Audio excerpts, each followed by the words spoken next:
नमस्कार प्यारे बच्चों, मैं Ramesh Sharma TGT medical working at government senior secondary school Sahla district Chamba में आपका समय 10 से 12 वाला हर घर बने पाठशाला में बहुत बहुत स्वागत करता हूं। प्यारे बच्चों, आज हम जिस विषय पर चर्चा करेंगे वो है मानवीय हृदय की संरचना व कार्यविधि। सबसे पहले प्यारे बच्चों, हम मानव हृदय की संरचना के बारे में चर्चा करेंगे। मानव हृदय वक्ष गुहा में बाईं ओर स्थित होता है। ये मुट्ठी की आकार का होता है जो 4 कोष्ठकों या चैम्बर्स में बना होता है। नंबर 1 है दायां अलिंद, नंबर 2 दायां निलय, नंबर 3 बायां अलिंद, नंबर 4 बायां निलय। ऊपर के 2 कक्ष आलिंद और नीचे के 2 कक्ष निलय कहलाते हैं। प्यारे बच्चों, एक नज़र मानव हृदय के चित्र की ओर डालते हैं। आप देख पा रहे हैं मानव हृदय 4 कोष्ठकों में बंटा हुआ है। दायां अलिंद, बायां अलिंद, दायां निलय, बायां निलय और बीच में एक सेप्टम है जिससे वो डिवाइड हो रहा है। और ये एक मुट्ठी की आकार की संरचना है और ये मानव हृदय लगातार जो है एक पंप का कार्य करता है जो हमारे शरीर में एक अंग से दूसरे अंग तक जो है ब्लड को, रक्त को पहुंचाता है और निरंतर जो है ये काम करता रहता है। ये एक बहुत ही महत्वपूर्ण अंग जो हमारे शरीर की जो है कार्य प्रणाली को सुचारू रूप से चलाता है। बच्चों, जैसे कि हमने बात की कि हृदय 4 कोष्ठकों में बंटा होता है, आलिंद और निलयों में। तो ये आलिंद और निलय भी आपस में एक कपाट के द्वारा, वाल्व के द्वारा विभाजित होते हैं। जैसे बायां अलिंद एवं बाएं निलय के बीच द्विपर्दी वाल्व या फिर बाइकस्पिड वाल्व तथा दाएं अलिंद एवं दाएं निलय के बीच त्रिपर्दी वाल्व या फिर ट्राइकस्पिड वाल्व होते हैं। ये वाल्व निलय की ओर खुलते हैं। बाएं निलय का संबंध अर्धचंद्राकार या फिर सेमी लूनार वाल्व द्वारा महाधमनी, जिसे ओर्टा कहते हैं, से तथा दाएं निलय का संबंध अर्धचंद्राकार वाल्व द्वारा फुफ्फुसीय धमनी से होता है। तो प्यारे बच्चों, ये तो बात हुई मानव हृदय की संरचना की। अब बात हम करते हैं मानव हृदय की कार्यविधि या फिर ये काम किस तरह करता है। आइए इसके ऊपर चर्चा करते हैं। हृदय के आलिंद व निलयन में संकुचन व शिथिलन दोनों क्रियाएं होती हैं। इन दोनों क्रियाओं से हृदय की धड़कन बनती है जिससे एक कार्डियक साइकिल पूरा होता है। एक चक्र में 4 अवस्थाएं होती हैं जिसे हम आगे पढ़ते हैं। सबसे पहली अवस्था है शिथिलन या फिर डायस्टोल।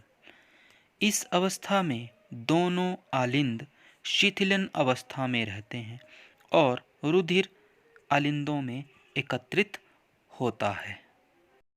दूसरी अवस्था है आलिंद संकुचन। आलिंदों के संकुचित होने को आलिंद संकुचन कहते हैं, यानी कॉन्ट्रैक्ट होते हैं। इस अवस्था में आलिंद निलय कपाट खुल जाते हैं। जिन वाल्व की जो हमने बात की वो खुल जाते हैं और आलिंदों से रुधिर निलयों में चला जाता है। तीसरा जो चरण है वो है निलय संकुचन।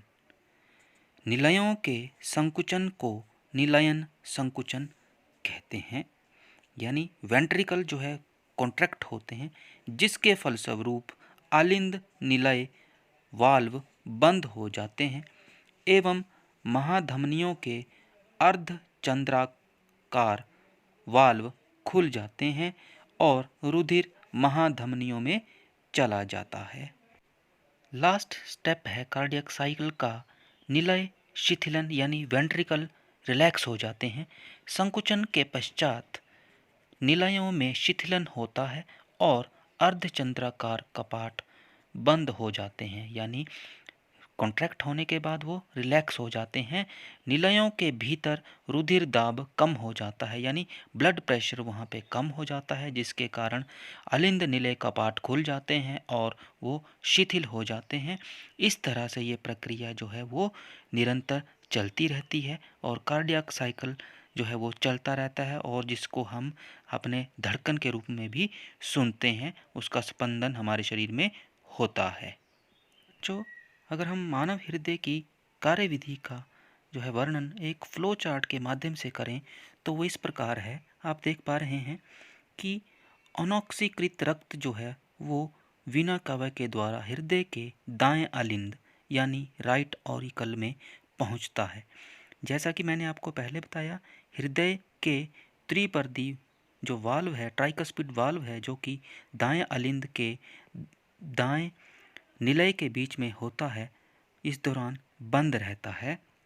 अब दाएं अलिंद में अनॉक्सीकृत रक्त, जिसे हम डीऑक्सीजनेटेड ब्लड भी कहते हैं, के पहुंचने से एक रक्त दाब ब्लड प्रेशर बनता है, जिससे यह वाल्व ट्राइकस्पिड वाल्व खुल जाता है और रक्त दाएं निलय, जिसे हम राइट वेंट्रिकल भी कहते हैं, में पहुंचता है और यह वाल्व दोबारा से बंद हो जाता है to prevent the back flow of the blood. अब जो रक्त दाएं निलय में इकट्ठा हुआ है वह पल्मनरी धमनी के अर्धचंद्राकार वाल्व, जिसे हम सेमिलुनार वाल्व कह रहे हैं, को खोलता है और इस धमनी के द्वारा फेफड़ों तक पहुंचाता है, जिसे वो वहाँ पे क्या होती है, वो ऑक्सीजनेटेड हो जाता है ब्लड। जहाँ से यह ऑक्सीकृत होता है, हमें पता है कि पल्मनरी आर्टरी अनऑक्सीकृत रक्त ही ले जाती है, जबकि अन्य धमनियाँ क्या ले जाती हैं, ऑक्सीकृत रक्त का प्रवाह करती हैं। ये एक एक्सेप्शनल है। अब फेफड़ों के द्वारा ऑक्सीजनेटेड किया गया ब्लड पल्मनरी वेन्स के द्वारा बाएं अलिंद लेफ्ट ऑरिकल में पहुंचता है।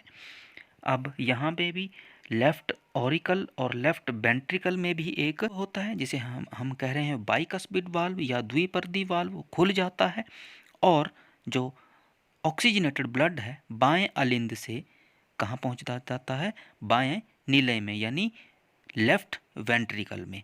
तो लेफ्ट वेंट्रिकल में जब ये ऑक्सीजनेटेड ब्लड पहुंच जाता है, यहाँ से जो है ऑक्सीजनेटेड ब्लड, ऑक्सीकृत किया हुआ जो रक्त है, वो पूरे शरीर में जो है इसका प्रवाह कर दिया जाता है।